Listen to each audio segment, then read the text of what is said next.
আসসালামু আলাইকুম সুপ্রিয় শিক্ষার্থী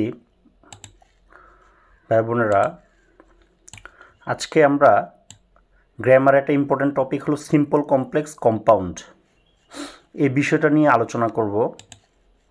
সিম্পল কমপ্লেক্স এবং কম্পাউন্ড টপিকটা আমাদের কাছে খুবই কঠিন মনে হয়, আমরা সলভ করতে প্রবলেম হয়। প্রথমে জানি আমরা সিম্পল কি, কমপ্লেক্স কি এবং কম্পাউন্ড জিনিসটা কি মূলত। আচ্ছা, সিম্পল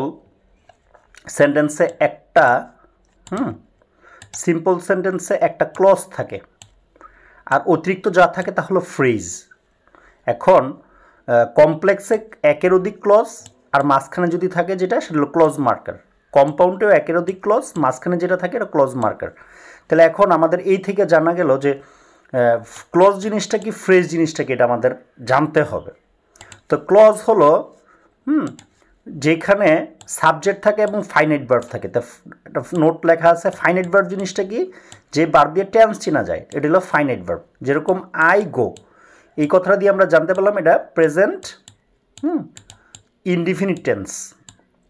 তাহলে ক্লজ হলো যেখানে সাবজেক্ট থাকে এবং ফাইনাইট ভার্ব থাকে। দ্য সিম্পল সেন্টেন্সে কয়টা ক্লজ থাকে? একটা। কমপ্লেক্সে একের অধিক, কম্পাউন্ডেও একের অধিক। তো একের অধিকের মাঝখানে যেটা থাকে এটা হলো ক্লজ মার্কার। তো ক্লজ মার্কারগুলো আমাদের চেনা উচিত, কারণ কমপ্লেক্সেও আছে, কম্পাউন্ডেও আছে। তো কমপ্লেক্স ক্লোজ মার্কারগুলো হলো দ্যাট,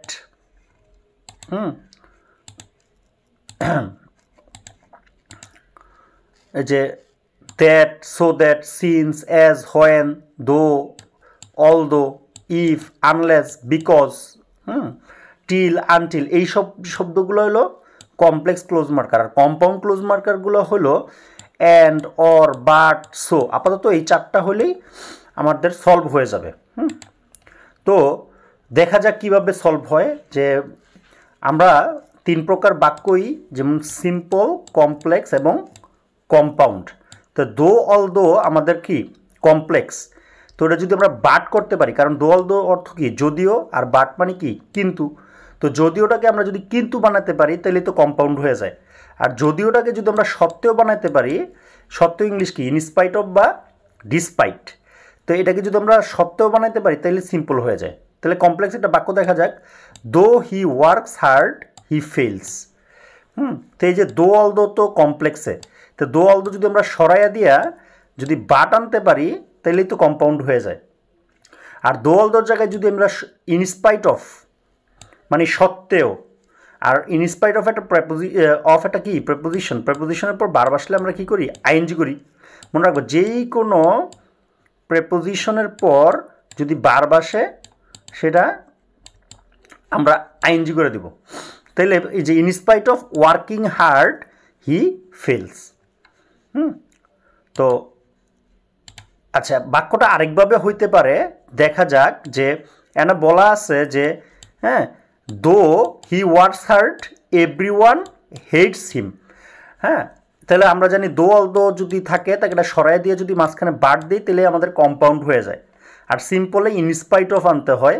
কিন্তু আগের বাক্যটা যদি আমরা খেয়াল করি, আগের বাক্যটাতে ছিল he works hard he fails, কিন্তু এই বাক্যে কিন্তু though he works hard everyone hates হিম।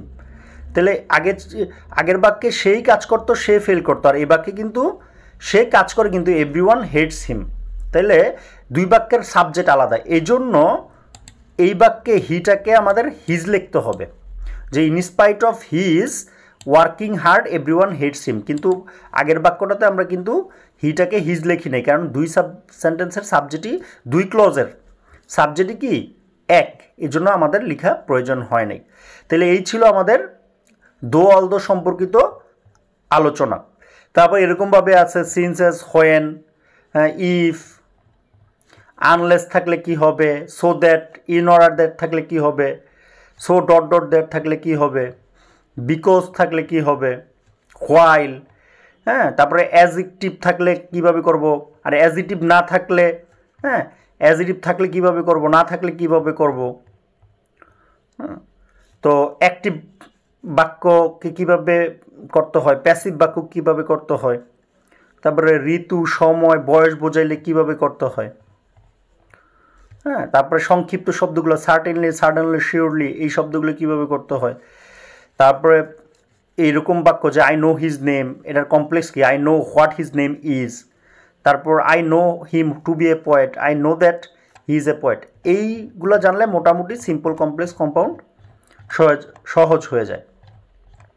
তো আজকে শুধু আমরা আলোচনা করলাম দো, অলদো সম্পর্কিত আলোচনা। সবার জন্য শুভকামনা। Thanks for watching.